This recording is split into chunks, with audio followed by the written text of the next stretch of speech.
Bonsoir Alain.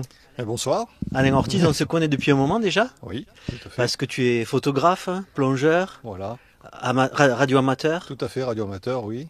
Alors pour les novices, quand on dit radio amateur, en fait c'est professionnel de la radio, quoi. Non, Si, pas si. exactement. Non, justement, les radios amateurs, ce sont d'abord des bénévoles qui ont comme loisir et comme passion la transmission radio, de faire des contacts avec d'autres radio amateurs dans le monde entier.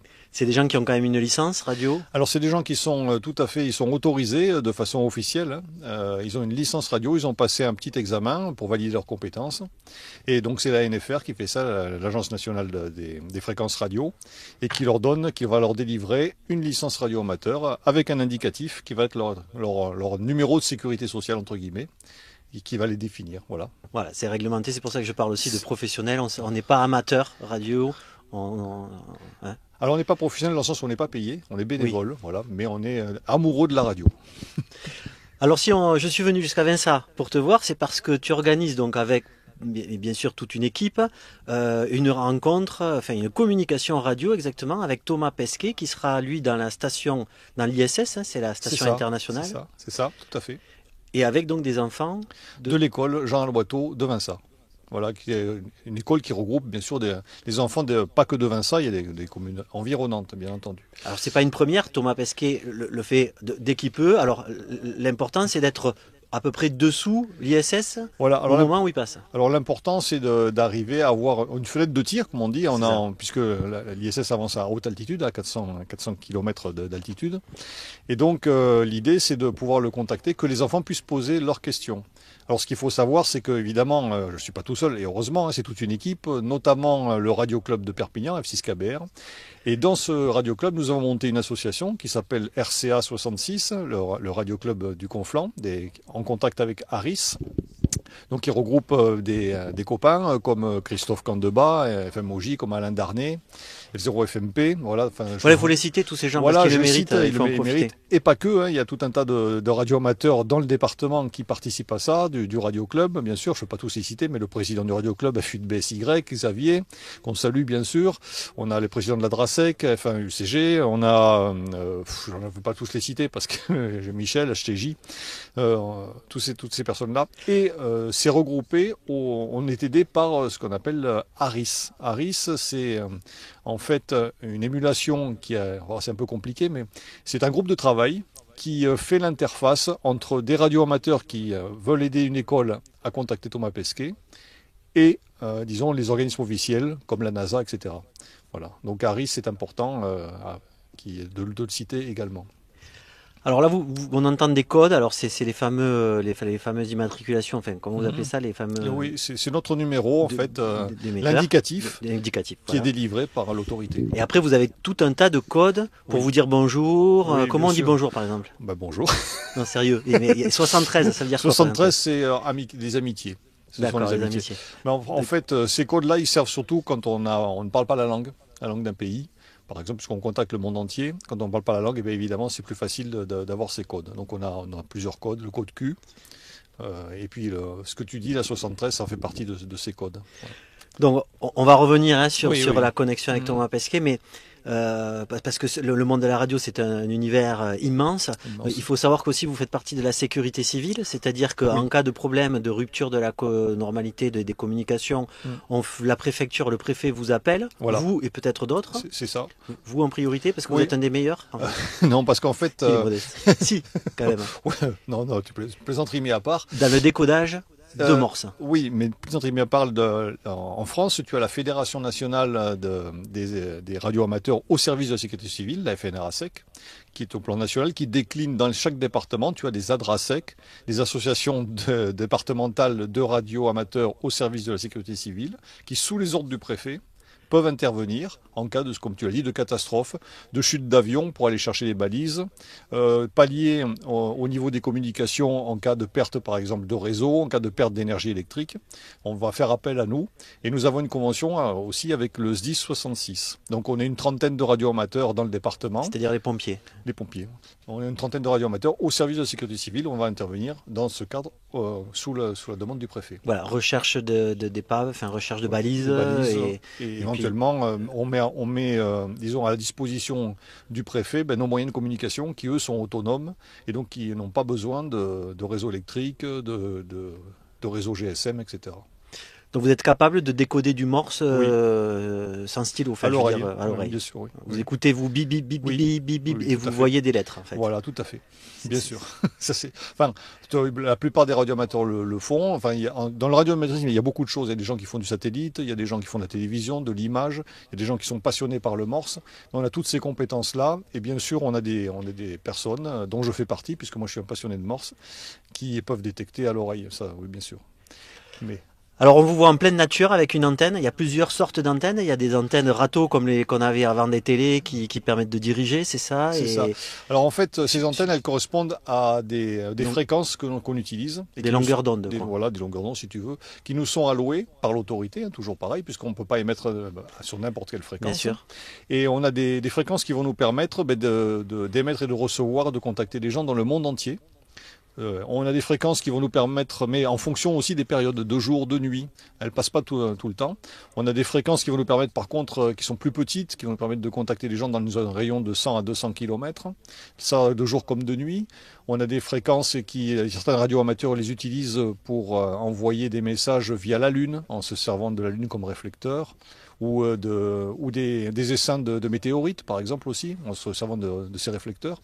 Il y a avec l'atmosphère aussi, hein, ça rebondit sur l'atmosphère, voilà. Et on peut aller faire le tour de la planète, enfin presque à l'autre bout de la planète. C'est ça. Justement, dans mes questions, quel est le contact le plus lointain que vous ayez fait? En morse, je suppose. Le tour de la Terre, enfin le tour de la Terre, l'autre côté de la Terre. En morse ou en vocal? Oui.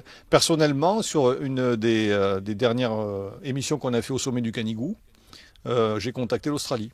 En morse avec 5 watts. Ouais. Bon, le Canigou, on sait très bien qu'il est connecté au monde, à l'univers entier. Voilà. La gare de Perpignan, le centre du monde. Bon. C'est ça, c'est le centre du monde. Donc, voilà. Plus on est élevé, bien sûr, plus on... Voilà, on a plus de chance. Plus on est dégagé, plus on a de chance, oui. Je vais éliminer toutes ces petites questions comme ça qui n'ont pas d'intérêt, mais peut-être. Est-ce qu'on peut écouter la police, les pompiers, les avions avec la radio? Maintenant, c'est extrêmement sécurisé, hein, bien sûr. On sait pas, on peut toujours écouter. En France, l'écoute est autorisée. Ce qui est interdit, c'est de divulguer ce qu'on entend. Mais en plus, en fonction des licences qu'on peut avoir, on peut avoir certains appareils, mais c'est tellement scripté que c'est pas possible de le décoder. Voilà, parce que depuis quelque temps, on est passé au numérique. En fait, avant, c'était de l'analogique, on entendait des voix. Maintenant, c'est des numéros, voilà, donc il faut. C'est sécurisé, crypté, non, c'est pas possible. Enfin, il faut des moyens qui ne sont pas à la portée d'un amateur. Par contre, avec n'importe quelle petite radio, on peut écouter les avions, certaines fréquences d'avions à l'aéroport. Oui, bien sûr. Ça, on peut écouter les aéroports, n'importe quel talkie-walkie sur des fréquences basses, bien sûr. Ça, c'est pas un souci. D'accord. C'est à la portée de tout le monde le radioamateurisme? Ah oui, tout à fait, absolument. Il y a quand même un examen à passer? Alors c'est un tout petit examen, vraiment très simple, avec une petite législation. Enfin, mais les radioclubs préparent à ces examens, ça se fait c'est très convivial, c'est relatif, c'est très facile. Dit-il. Oui, mais c'est pas compliqué. J'ai 3 de moyenne en maths, je vais avoir du mal, on est d'accord? Non, pas du tout. Non, il y a une partie législation, donc déjà il n'y a pas de maths, oui. de législation. Et il y a une partie technique qui est auquel en fait c'est un QCM, hein, donc on apprend très vite quelles sont les réponses au QCM, comment on peut décrypter un QCM, c'est relativement facile. Et puis les radioclubs préparent, hein. Vous avez 6KBR, on donne des cours éventuellement le soir, il y a d'autres radioclubs qui préparent à ça. Il y a même des radioclubs sur internet qui préparent à ça, de Lille le fait très bien. Voilà, donc non, c'est à la portée de tout le monde, il suffit d'être passionné. Donc il existe des fréquences pour la mer, des fréquences pour la terre? Alors non, ce sont des fréquences qui sont allouées, alors ça va depuis une centaine de kilohertz jusqu'au gigahertz, puisqu'on a des fréquences dans ces bandes qui nous sont allouées au radioamateur. Et en fonction de ces fréquences, on peut avoir, comme tu le disais tout à l'heure, des rebonds. On va les utiliser de jour ou de nuit. Alors c'est vrai que pour les fréquences marines sont différentes. Les fréquences marines sont différentes. Là, ce ne sont pas des fréquences radioamateurs. C'est-à-dire que les marins vont émettre sur des fréquences qui n'ont rien à voir avec le radioamateurisme. Non, mais là, je parlais de la radio en général, justement, pour faire un petit peu le tri et comprendre. Voilà, elles ne sont pas du tout allouées au radioamateur. Contrairement à ce qu'on imagine, en fait, tout le monde a un téléphone portable, c'est une radio, d'ailleurs, avec 2 canaux. Voilà, tout à fait, c'est pareil. Et beaucoup de services de de l'équipement. Enfin voilà, la police, la gendarmerie utilise encore les radios. Ce qui est accessible à tous, c'est la fameuse radio PMR. Oui, où il y a limitée à 2 watts. Donc. Voilà, bon, c'est 500 milliwatts, je crois. Pardon. Je crois que c'est 500 milliwatts. De mémoire, je ne veux pas dire de bêtises, mais je crois que c'est 500 milliwatts. Et sur 8 canaux. Il y a 8 ou 10 canaux, je ne sais plus. Et là, n'importe qui peut utiliser ça. Porter quand même quelques kilomètres. C'est la radio qu'on utilise avec le bébé dans la chambre. Par exemple. C'est ça. C'est un peu ça, oui, c'est ça. Et les petits talkie-walkie, GD4 et tout ça. Voilà, et ça c'est gratuit. Enfin, c'est gratuit. Pas l'achat, mais il n'y a pas de licence, il n'y a rien à payer. Et avec ce genre d'appareil, on peut capter l'ISS si on est juste au-dessous. Oui, tout à fait. Avec un talkie-walkie, on peut. Donc, t'as vu ça un peu la transition pour revenir sur Thomas Pesquet? Bravo. Oui, parce que c'est vrai qu'avec n'importe quel PMR, enfin une petite radio vendue chez Decathlon, mettons à 15, 20 euros, 30 euros, si on va en allant sur Internet, si on est sur le bon canal, ah oui, peut-être pas, si. Voilà, non, il faut que la radio puisse afficher une fréquence pour être sur la fréquence de réception de l'ISS. C'est laquelle, vous la connaissez? C'est dans les 448, 444, 800, quelque chose comme ça. Voilà. De mémoire à peu près. 145, 800, 144, 800 en UHF, et il y a une descente en UHF, je ne les ai pas en mémoire, mais dans ces eaux-là. Et ça, je ne suis pas sûr que les PMR puissent le faire. Mais un talkie-walkie type Baofeng qui est très très peu cher, peut le faire. Qui est interdit en France, ouais. C'est pas interdit du tout. Un Baofeng, tout dépend de la puissance. Ce qui est interdit, c'est d'émettre. Oui, c'est vrai. Mais écoutez, on peut. Tout à fait. Donc vous avez votre licence depuis quel âge, vous? Moi, ça fait bientôt une trentaine d'années. Et vous êtes tombé dans cette... Alors, vous êtes un passionné. Je suis un passionné. Je suis tombé dedans grâce à des radioamateurs qui sont venus faire des démonstrations dans une école quand j'étais beaucoup plus jeune. Et j'ai trouvé ça extraordinairement magique. Et voilà, ça m'a donné envie de continuer là-dedans. Et maintenant, c'est vous donc qui allez dans des écoles? Voilà, et donc, alors comment ça s'est passé un peu ce contact avec l'ISS? C'est que dans cette école, on nous a, comme j'ai un ami qui est professeur des écoles, Kader pour ne pas le nommer, et qui m'avait appelé, il m'avait dit tiens, si on pouvait faire quelque chose par rapport à l'appel du 18 juin, puisque lui avait fait pas mal de choses là, sur le 18 juin, sur la résistance, etc. Donc il m'avait dit, et j'ai dit ça tombe très bien, parce que chez nous, dans le Radio Club, on a des radioamateurs qui font partie du Corma. Alors le Corma, c'est le club des radioamateurs qui utilisent du matériel ancien. Et ils ont, entre autres, une valise de la résistance. Vraiment une réelle qui a servi pendant la guerre, et donc c'était super de pouvoir montrer aux enfants comment fonctionnait cette valise qui fonctionne toujours en morse, qui a permis des contacts. Donc on est allé dans l'école, on a fait des démonstrations, on a pas mal travaillé avec les enfants. Et là, ça a été le déclic. Il a dit, c'est vraiment chouette, ça a plu aux enfants. Ça a même peut-être provoqué des vocations pour faire des études peut-être scientifiques, des choses. Enfin, ça évoque, en tout cas, ça a planté des petites graines. Et plus tard, quand il y a eu l'ISS, on s'est dit avec des copains, donc je disais avec Christophe, avec Alain, tiens, puisque Christophe, lui, c'est QSLMA. Enfin, c'est quelqu'un qui s'occupe au niveau ARIS Europe de ces liaisons. Il a dit, tiens, écoute, on pourrait faire peut-être un contact, tentons-le. Et donc on a fait un dossier, ça a duré à peu près 6 mois, 1 an. On a bien été par la mairie, beaucoup de travail, notamment avec le secrétaire de mairie, ami François, que je salue. Et on a monté des dossiers, et on a eu la chance, et enfin surtout le grand plaisir d'être sélectionné. Donc il n'y a que 10 écoles en France qui ont été sélectionnées pour faire ce contact. 10 écoles, c'est pas beaucoup. Et on en fait partie. L'école Jean Loiseau de Vincent en fait partie. Donc ce contact est officiel. Il va se faire entre le 28 juin et le 4 juillet avec les enfants. Donc on commence à préparer les enfants, à poser des questions à Thomas Pesquet et à commencer à travailler avec eux à la radio. Alors on est en direct sur Facebook, YouTube et Twitter en simultané. Si vous avez des questions, vous pouvez poser des questions à Alain directement. Enfin directement. À travers moi, je sélectionne. Oui. Non, parce que si c'est juste pour un rendez-vous, c'est pas la peine. Il est pris. Je suis marié. Voilà. Depuis très longtemps. Depuis 40 ans. On a notre ami Marc de Prades qui habite à Prades ou pas, Marc? Marc, oui, à Prades. Enfin, oui, à côté de Prades, oui, à Prades. Son nom, c'est Marc Cousin. Marc Cousin, qui a réalisé un petit reportage, une prise de vue en école. On peut le diffuser? Bien sûr, oui. Bien sûr. Allez, on regarde ça, on se retrouve juste après. Donc cette année, les enfants, le projet sur l'ISS et sur Thomas Pesquet, l'étape ultime, ça va être de faire quoi? Qu'est-ce qu'on va faire à la fin de l'année grâce au projet? Thomas? D'arriver à le contacter et à lui parler. Tout à fait, on va réussir.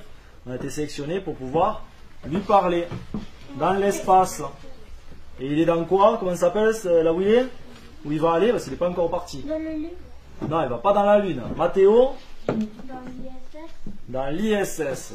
Très bien. Donc pour réaliser ce projet, on va avoir plusieurs étapes. On va avoir des intervenants qui vont venir vous montrer les étoiles et vous parler un petit peu de l'espace. On va avoir également un professeur du lycée Mayol qui va venir et on va faire quoi? Je vous l'ai expliqué après, est-ce que vous en souvenez? Soline. Il va nous amener une maquette qu'il a fait, pour nous la montrer. Il va vous l'amener, démonter la maquette. Elle a été imprimée avec une imprimante 3D. Et qu'est-ce qu'on va devoir faire, nous? On lève le doigt. Maïli. On va devoir la remonter. Ils viendront également avec des masques de réalité virtuelle. Et où c'est qu'on sera cette fois, Lucas?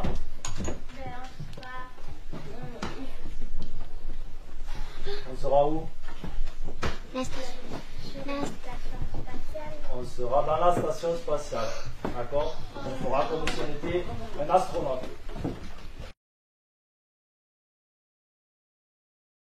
Voilà, hop, il faut que je remette le son. Alors, donc, là, on vient de voir une classe. Oui. C'est qui parle? Alors, donc, ce sont les élèves de l'école, la classe de Jean Aloiseau à Vinça, et le professeur, c'est Monsieur Géa. Et donc là, ils ont fait un truc qui était vraiment génial. Ils ont étudié les planètes, le système planétaire, notre système solaire. Ils ont réalisé des maquettes avec ce qu'ils ont, des bouts de carton, etc. Mais à partir de là, ils ont pu voir les planètes, on a pu parler d'astronomie. Ils ont vu, entre autres, par exemple, le GPS, comment fonctionnait un GPS, comment se positionner. Parce qu'en fait, dans le projet qui est le contact avec Thomas Pesquet, c'est pas que le contact. Ce qui est intéressant, c'est l'ensemble du projet pédagogique. Pour faire un contact de ce type-là, pour présenter un dossier, il faut qu'il y ait plusieurs choses. Il faut qu'il y ait des radioamateurs, évidemment, qui soient disponibles. Mais il faut aussi une équipe pédagogique au niveau de l'école qui soit motivée, qui donne envie aux enfants et qui a envie d'y aller. Et puis, il faut aussi du soutien. Là, on a de la chance à la mairie de Vinça. C'est vrai que je les remercie. On est soutenu financièrement, ils nous prêtent des locaux. Et on est aussi soutenu par le département et la région, il faut les citer aussi, qui nous aident financièrement, bien sûr. Et il faut tout ça. Et l'idée, c'est que ces enfants-là, dans le cadre du projet pédagogique, on va leur faire voir beaucoup de choses. On va leur parler de radioélectricité, d'électricité, mais aussi d'astronomie. On va leur expliquer un peu l'espace. On va faire de l'histoire de l'espace. On va leur montrer du codage Morse. On va faire plein de choses différentes. Et ça s'étend à d'autres écoles du département. On peut citer le lycée Mayol, avec Fabien Roca, qui est un des professeurs de physique. On peut citer le collège Sévigné à Perpignan, avec Pierre Dallet. On peut citer le collège Ribéral à Saint-Estève avec Christian Marty, tous ces gens-là qui sont dans d'autres collèges nous ont proposé leur aide. Alors il y en a qui vont nous proposer des médaillons faits avec laser avec leurs élèves, donc ça c'est aussi pour eux un projet pédagogique de programmer des machines pour graver des médaillons. Le lycée Mayol avec Pierre Dallet, le collège Sévigné, va nous faire une maquette de l'ISS, carrément, donc programmer des machines pour faire les pièces. Il y a 200 pièces, une maquette de l'ISS à l'échelon 1 centième, donc 1 mètre, 200 pièces qui viendront donner aux élèves de Vinça, qui les monteront, et ils viendront aussi avec des lunettes 3D. Donc ils les immergeront et on prévoit de faire peut-être un système de sas avec des manipulations avec les lunettes 3D pour que les enfants soient immergés dans l'ISS, ouvrent un sas et vraiment l'impression d'être dans l'espace. Et ça développe, ça va leur développer l'envie peut-être de faire des études scientifiques. Voilà. C'est vraiment un projet pédagogique global, c'est le plus important. Le contact, c'est le point d'orgue, bien sûr. Contacter Thomas Pesquet, c'est sympa. Mais c'est l'ensemble du projet pédagogique qui, lui, dure sur plus d'un an, 1 an et demi. Donc voilà, c'est ça le gros intérêt de ce projet. On cherche à faire vibrer la corde aussi scientifique et technologique des enfants pour qu'ils, justement, après, ils finissent comme vous, passionnés de radio. Au moins leur donner le choix, leur faire découvrir ça, leur donner les infos. Après, libre à eux de suivre la voie ou autre chose. Mais qu'ils aient la possibilité de voir au moins ce que c'est. Le département des Pyrénées-Orientales, c'est un département qui est actif au niveau radio-amateurisme ou pas? Très actif. À cause des points hauts, des Pyrénées? Alors, on compte 125 radioamateurs, je crois, licenciés dans le département, ce qui est beaucoup. Combien, pardon? 125. En France, il y en a 14 000. Dans le monde, 2,5 millions à peu près. Je pense qu'on a... C'est des ondes radio qui... Ça vient direct. C'est ton usine à gaz, c'est tes radios là qui nous font concurrence. Elles sont coupées. Là. Alors justement, tiens, parlons, les jeunes appelleraient un setup. Qu'est-ce que tu as comme la photo qu'on voit là, avec un écran, la map monde, c'est tes radios, ça? Effectivement, c'est mon bureau, ce qu'on appelle un shack en radio. Voilà, ce sont mes appareils. Alors ces appareils qui sont, il y en a qui datent de plus de 30 ans. Oui, mais ça fonctionne très bien. Depuis un bon moment et qui fonctionnent très très bien. Et puis il y en a des plus récents bien sûr. J'écoute beaucoup je suis surtout sur les ondes décamétriques. Donc les ondes qui permettent d'aller loin, faire du morse, d'aller très loin.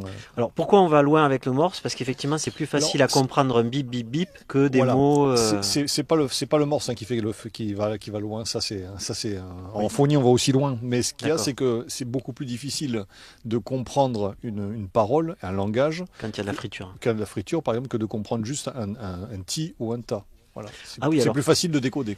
Donc moi, les bip bip, les points, les traits, les bips courts, les bips longs, vous appelez ça comment? Ti et ta. Voilà. Ti c'est court, ta c'est long. D'accord. Si je te fais SOS, ça fait ti ti ti, ta ta ta, ti ti ti. Très bien. SOS. D'accord. Voilà. On apprend ça comme un langage, comme une langue? C'est vraiment une langue. Oui, au début, c'est vrai que c'est un peu comme toutes les langues, c'est un peu rébarbatif, mais ça devient vraiment une langue. C'est quelque chose qui est comme la musique. Voilà, c'est un peu comme la musique. Une langue, peut-être pas adaptée à notre monde four micro-ondes, tout va vite. Non, parce que là, c'est beaucoup. Enfin, c'est vrai que c'est pour ça qu'on coupe les mots aussi, qu'on prend des codes, parce que c'est plus facile d'envoyer 3 lettres que 12. Il y a 2 possibilités. Soit on fait du clair entre guillemets, c'est-à-dire qu'on va transcrire chaque lettre dans le code Morse et on parle en clair comme on écrit normalement. Soit on parle pas la langue. Imaginons que ce matin j'ai contacté un Ukrainien par exemple. Je parle pas russe, mais par contre, avec les codes, j'ai pu faire un contact et échanger des données, des informations très simples sur la radio, quel temps il faisait chez lui, qui tu es, comment tu t'appelles, où tu habites. C'était tout à fait simple avec ces codes-là. Sinon, j'aurais pas pu dialoguer, parce que je ne connais pas le russe. C'est le fameux code qu'on a évoqué au début.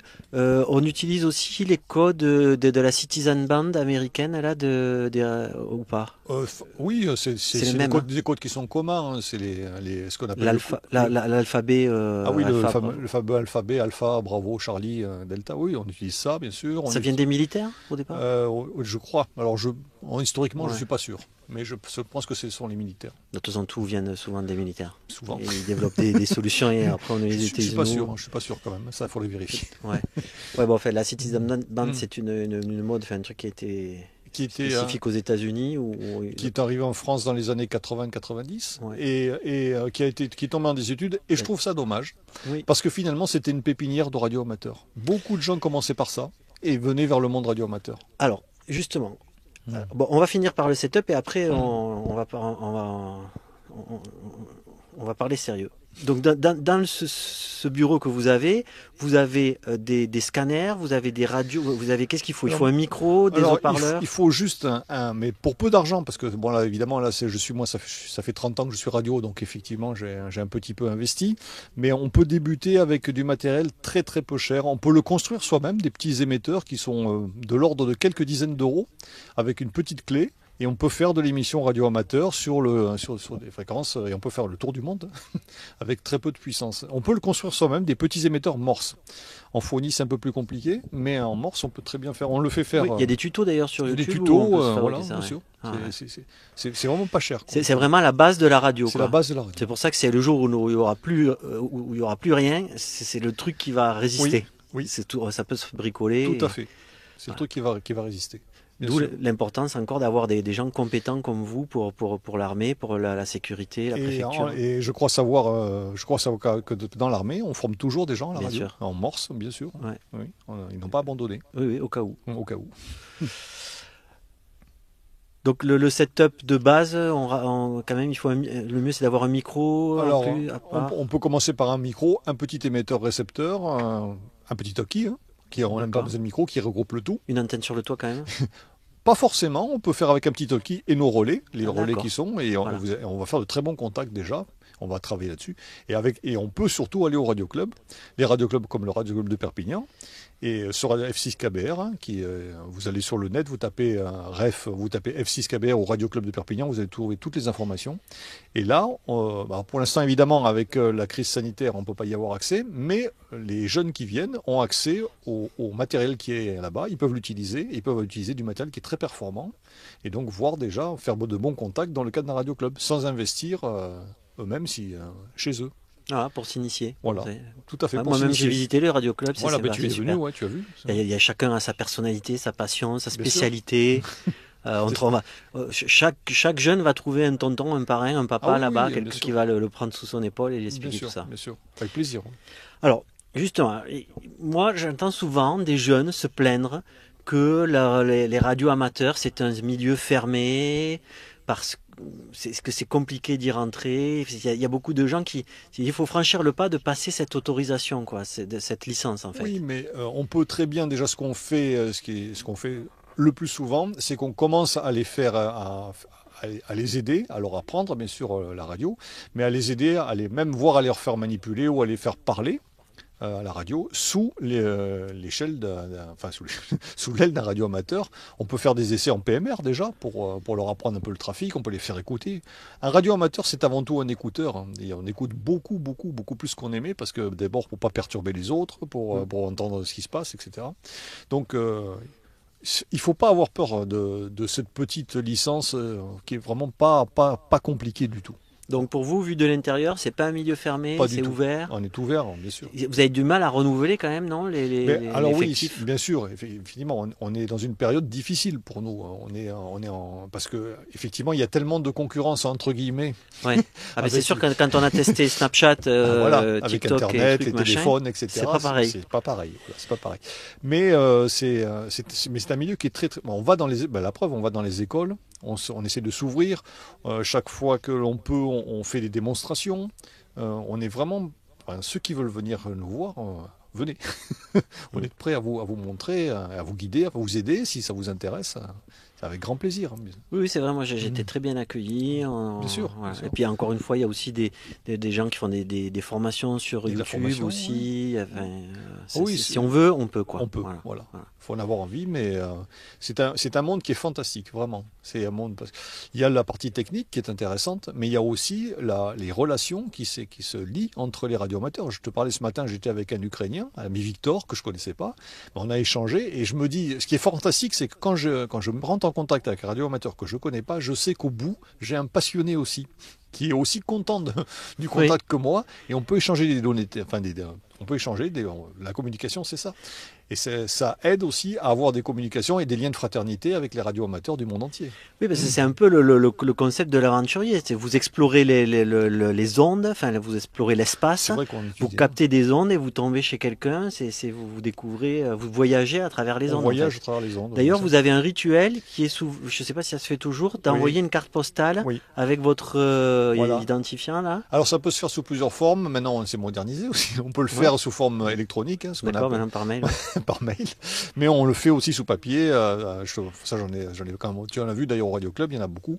Et on aime bien recevoir des petites cartes postales avec l'indicatif, des photos du radioamateur ou des photos de paysages. En gros, j'explique parce que pour que les spectateurs puissent s'imaginer, c'est que le radioamateur, il se fait sa propre carte postale avec, il se prend en photo en général devant son matos et tout, et puis avec son identifiant. Voilà. Et donc quand quelqu'un le contacte, il lui demande son adresse et puis il lui envoie. Alors, pas besoin d'adresse. On envoie directement au réseau des émetteurs français, au REF. D'accord. Et lui qui sait avec le REF. Qui avec l'indicatif l'envoie à l'équivalent du réseau des émetteurs dans le pays concerné, qui redistribue via les radioclubs. Non, on ne donne jamais notre adresse, ça sert à rien. Oui. Par contre, notre adresse est libre d'accès, puisque tout le monde peut l'avoir avec notre indicatif. D'accord.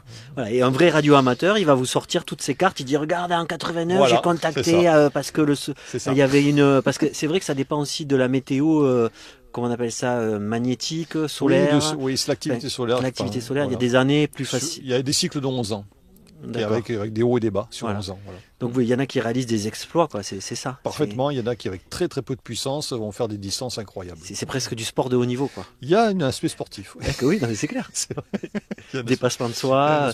Parce que voilà, celui qui fait une communication, s'il a trouvé le bon moment, vous dites qu'il y en a même qui réflechissent qui calculent pour se refléter, je sais pas si rebondir sur des astéroïdes. Oui, sur des essaims de météorites, hein, les météoscateurs. En fait, ce sont des météorites petites, des nids qui sont connus, hein, qui tournent autour dans l'espace, qui tournent autour de notre système. Et les ondes réfléchissent dessus et ça nous permet de s'en servir de miroir pour aller faire un contact. Donc là, ça va loin quand même. Ah là, ça va loin. Ouais. C'est sympa. Là, c'est là qu'on sent le côté sportif de la chose. Tout à fait. Voilà, donc ça y est, moi je suis parti, je sais plus où j'en suis, parce que c'est un univers tellement vaste, on pourrait passer toute la nuit à parler tous les deux. Bien sûr, on pourrait. Mais surtout, ce qui est important, c'est ce contact avec les enfants de l'école de Vinça, et qui se fera entre fin juin et début juillet, donc 28 juin, 4 juillet. On ne sait pas encore la date, hein, on attend la date. Vous cherchez encore des moyens financiers? Oui, alors si vous Donc si Hermeline nous écoute, si Carole Delga nous écoute, ils participent déjà. Eux. Ils nous ont aidés déjà. Qui c'est qu'on pourrait solliciter là? Tous ceux qui veulent bien nous aider. La ville de Perpignan, qu'est-ce qui reste encore? Je sais pas. L'agglomération de Perpignan. Tous ceux qui veulent nous aider, les sponsors privés, publics, ils peuvent nous aider. Je pense qu'ils peuvent nous écrire à l'adresse mail qui est sur ton site peut-être. Oui, il y a un article qui est paru, je mettrai le lien avec l'article. Je mettrai le lien, voilà. Et puis, bien sûr, tous les contacts sont bienvenus. On a besoin évidemment d'argent. Alors, non seulement pour le contact lui-même, on a déjà beaucoup, puisqu'on fournit aussi notre matériel, on a déjà beaucoup de choses qui nous ont aidés. Hein. Alors, on a dit la mairie, le département et puis la région. Mais peut-être aussi parce que ce qui est prévu, c'est qu'il va y avoir un documentaire qui va être réalisé. Hein. Oui, un film. Quoi. Un film, voilà. Mais justement, Marc Cousin. Marc Cousin, des Ciné-Rencontres, qui va faire ce documentaire. Et il va être présenté, alors peut-être fin d'année ou début d'année prochaine. Et là, on essaiera de faire une fête un peu sympa. On espère être sorti de la pandémie. Et là, il nous faudra aussi des moyens financiers pour organiser cette fête, on va avoir des moments de convivialité. Et on invitera évidemment tous les gens qui auront participé à cette aventure. On présentera ce documentaire et on organisera un petit débat derrière, justement, sur cette aventure. Donc là, c'est surtout pour les enfants, parce que c'est quand même magique d'être en contact avec un astronaute à 408 km. Voilà. En mètres, ça fait 1000 fois plus. Ouais, 408 000 si tu préfères en mètres. Voilà. Quelques petites montagnes. Oui, c'est assez haut. Oui. Et donc c'est un astronaute, ça fait rêver les enfants. Et pour les radios amateurs, c'est un événement, c'est l'événement de la décennie quand même ou pas ça? C'est un événement. Disons que les contacts radio avec l'ISS sont entre guillemets relativement courants. Voilà. C'est relativement courant. Mais ce qui est extraordinaire dans dans notre cas, c'est d'abord que notre dossier a été retenu. On est une toute petite école avec un projet pédagogique. Ça fait souvent avec des gros collèges, des trucs. Disons avec des structures un peu plus importantes, mais c'est vrai que là on a cette chance-là, ce qui prouve que tout le monde a sa chance. Tout le monde, les dossiers sont vraiment étudiés et puis ils passent quand ils sont voilà. Harris nous a bien aidé là-dessus, bien sûr. Et puis ce qui est intéressant pour eux, c'est que Thomas Pesquet, dans ses activités, il va avoir dans son planning prévu le contact avec l'école Jean Loiseau et il sait que à tel jour, à telle heure, de telle heure à telle heure, pendant 10 minutes, il va y avoir des enfants de cette école qui vont lui poser des questions. Et ça, je trouve ça fantastique. Quelqu'un comme Thomas Pesquet, qui fait rêver, hein. C'est quelqu'un d'extraordinaire, hors du commun, dans le sens hors du commun, hein, voilà, qui a une mission qui est fantastique. Enfin, sur 6 mois, vous rendez le boulot qu'il y a là-haut. Enfin, il prépare une mission sur Mars, non, je crois. Alors ils en parlaient, oui. Oui. Alors je sais pas. Après, je sais pas son planning. Là, oui, non, mais je veux dire, s'il faut, ça sera le premier homme à aller sur Mars. Hein, je le souhaite. Hein, Donc les enfants, ça va leur faire un sacré souvenir quand même. Voilà. Mais c'est surtout quelqu'un d'extraordinaire. On l'a vu il y a peu de temps dans une émission télévision où il était en contact avec des personnes qui sont un peu en dehors de la société. C'est quelqu'un qui est très humain et en même temps qui a un mental d'acier, enfin comme toutes les personnes qui montent là-haut. Et avoir la possibilité de permettre aux enfants de lui poser des questions, c'est extraordinaire. Enfin, je trouve que c'est vraiment sympa de sa part et puis Donc entre juin et juillet, on ne sait pas encore. Alors 28 juin, 4 juillet, ça sera là. Ça c'est la fenêtre de tir. Ça c'est la fenêtre de tir. Après l'ISS est passé. Après ce sera d'autres écoles, puisque chaque école, on est 10 écoles en France pour l'année qui ont le contact. 10 écoles, c'est tout. Vous voulez rajouter quelque chose, Alain? Non, écoutez, si vous voulez découvrir le monde du radioamateurisme, n'hésitez pas, il y a des radioclubs autour de chez vous. À Perpignan, vous avez le radioclub qui s'appelle F6KBR. Si vous tapez radioclub de Perpignan, vous allez trouver toutes nos adresses, vous allez trouver sur le site. N'hésitez pas à venir nous voir. Enfin, pour l'instant, c'est fermé parce qu'il y a cette pandémie, mais on va s'en sortir quand même. Donc, n'hésitez pas à faire de la radio, et puis faites de la radio. Bon voilà, s'il y a des radio amateurs qui nous écoutent, je leur dis 73. 73. Ce qui veut dire les amitiés. Voilà. Merci Alain. Merci beaucoup. Bonne soirée à tous. Merci beaucoup. Et à bientôt. À très bientôt. Semaine prochaine. Au revoir.